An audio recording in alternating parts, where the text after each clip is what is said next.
This is a recording of this latest since episode in our study of Christianopoulos' book, Christian Anarchism. We could not record it live because of poor internet connection. So here it is, and I encourage you to use the comment fields to post any comments that you have. So tonight is about dealing with evil in the community.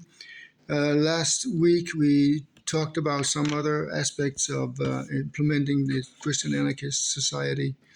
One of them was sharing and caring for each other, and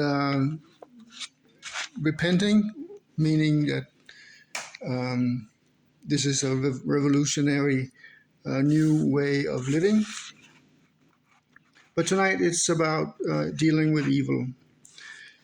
Most of the Christian anarchists, with Tolstoy as the leader, says that there can be no compromise about meeting evil with more evil. A few of them, Dorothy Day, Badaev, and Ballou to some extent, do allow for minimal force that is uninjurious. Dorothy Day describes an episode where a person came onto their land and behaved in a threatening way, and they had to call the police. So they did, but they did not have him charged. So mild restraining for some of these guys is okay. But for the vast majority, there has been no compromise. You cannot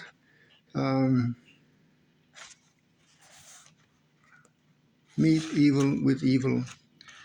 As a matter of fact, we will see that in an example that Ballou comes with that says that in really good way, says that in a very, very good way. But anyway, so what they're saying is that it is easy for the evil to enslave and oppress the good. So the assumption is that most people are good, but Tolstoy says that is precisely what has long ago happened and is still happening in all states. So the state has this power because it is run by evil people. Good people are now in power. So if you were to put good people in power, that wouldn't work, because Christian anarchists will never be in power. They would never dominate anybody else.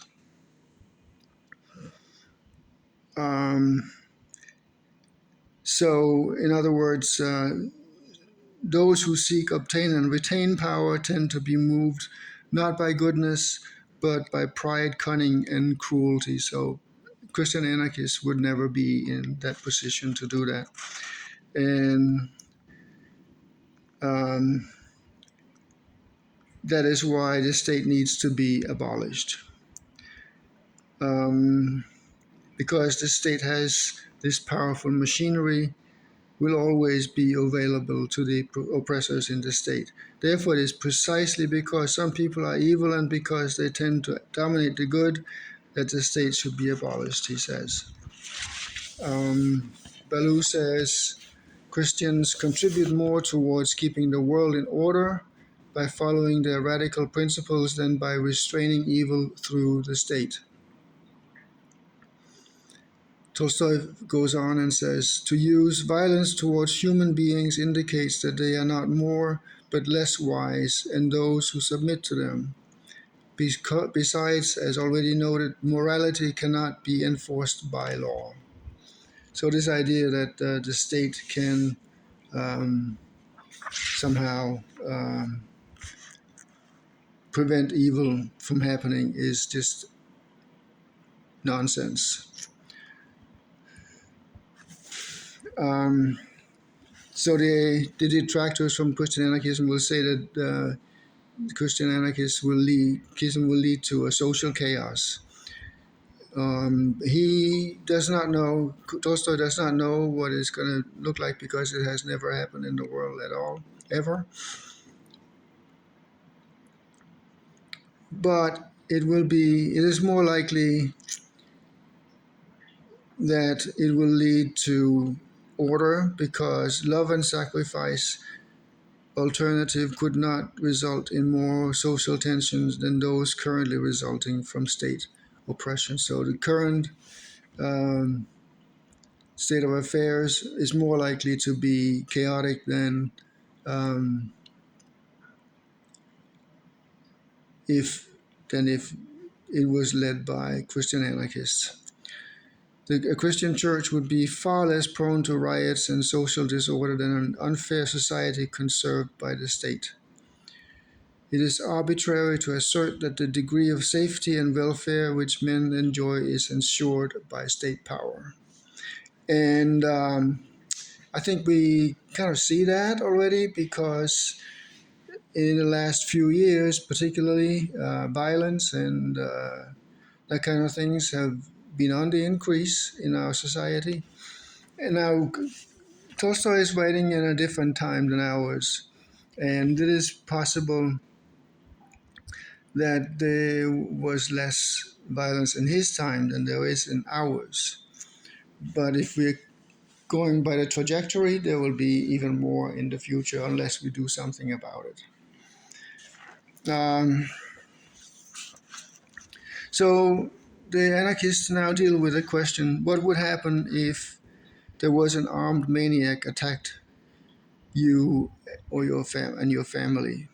What would you do? And then we already mentioned that Dorothy Day's community, the Catholic workers community where she was, they called the police, which is representatives of the state power, basically, and that has to be the last resort that you will really do.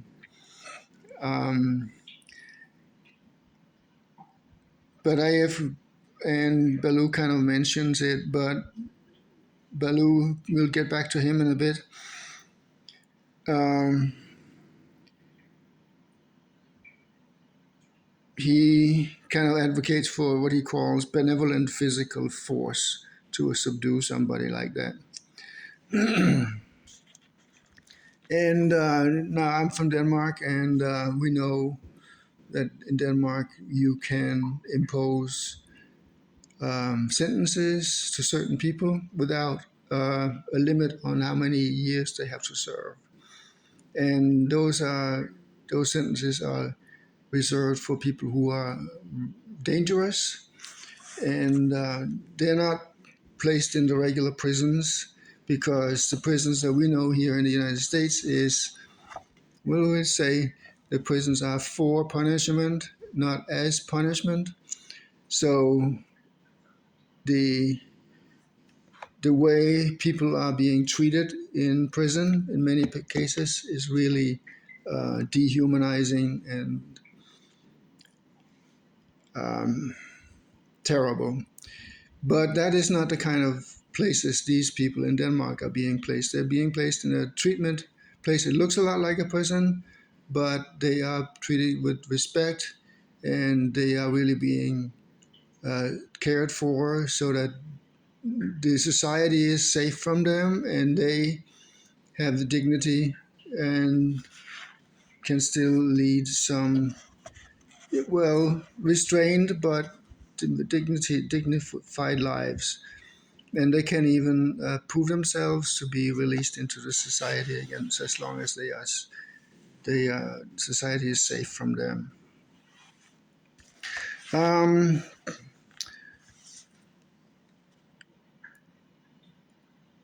so Tolstoy is the one who's talking mostly about this. So what happens if one of these maniacs comes into your house? The conventional wisdom is that the only way to deal with it is to kill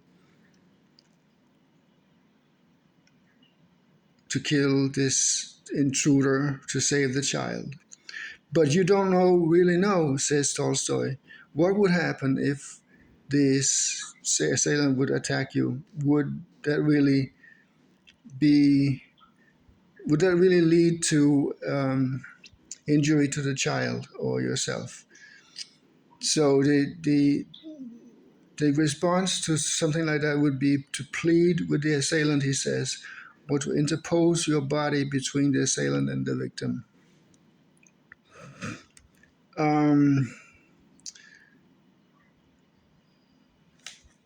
But obviously that is not easy to do. We'll get back to that in a bit because Baloo has a really good answer to that. But still, it's going to be difficult, and we're going to be talking about that more next week.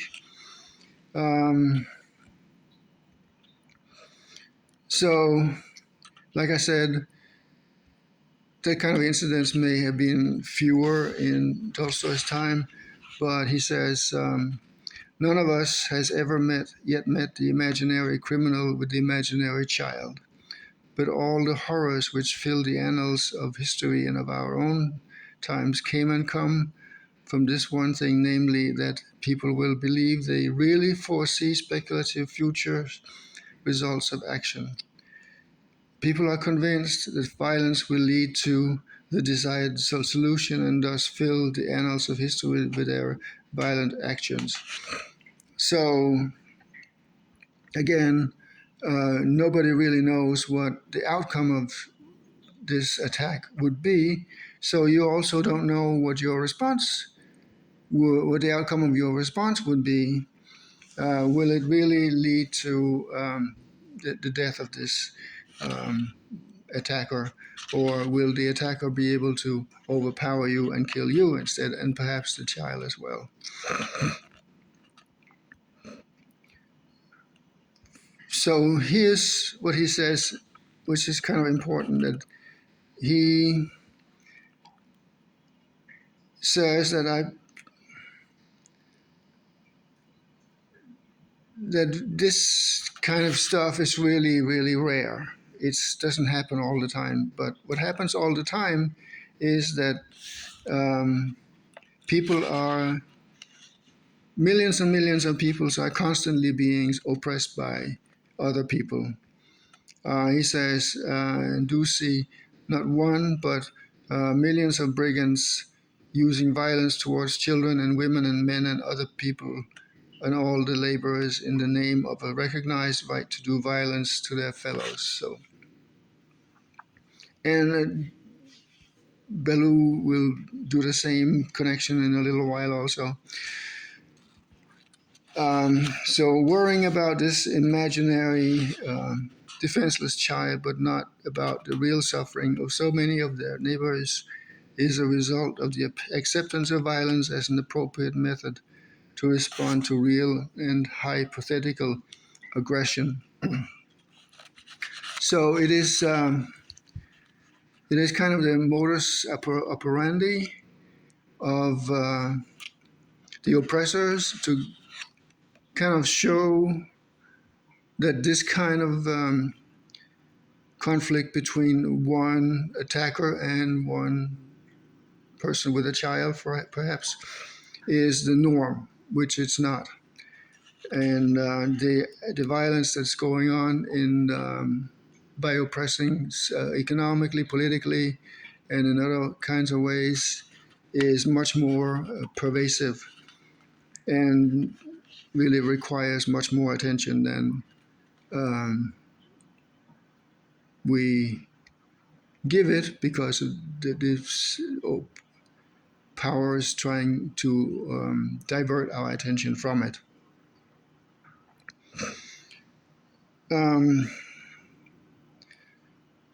So he says the Christian conviction that to eradicate such horrors, human beings need to stop fighting and start loving and forgiving one another. That is what Christian anarchists understand Jesus' teaching to be about. So let's move on. We are getting a little deep into it. But Baloo's story is kind of interesting because he's describing what he would do. I don't know if he admits that he might not, but this is what he should be doing. This is what he wants to do. So he'll tell the attacker, "Friend, why do you come here? Surely not to injure those who wish you nothing but good. If you're cold, warm yourself at the fire. If you're hungry, refresh yourself at our table. If you're weary, sleep in our bed. If you're destitute, poor, and needy, freely take of our goods." I don't know how many people would actually be able to do that, but Baloo said this is the kind of reaction that you should be coming out with.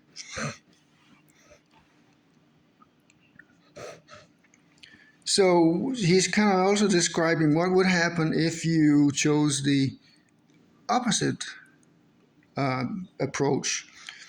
And he says, would it not be incomparably safer than to rush to the shattered door, half distracted with alarm, grasping some deadly weapon and bearing it aloft, looking fiery wrath and mad defiance at the enemy? How soon would follow the mortal encounter, and how extremely uncertain the outcome? So I think he's trying to say here that doing it the Christian way is more likely to produce a positive outcome, because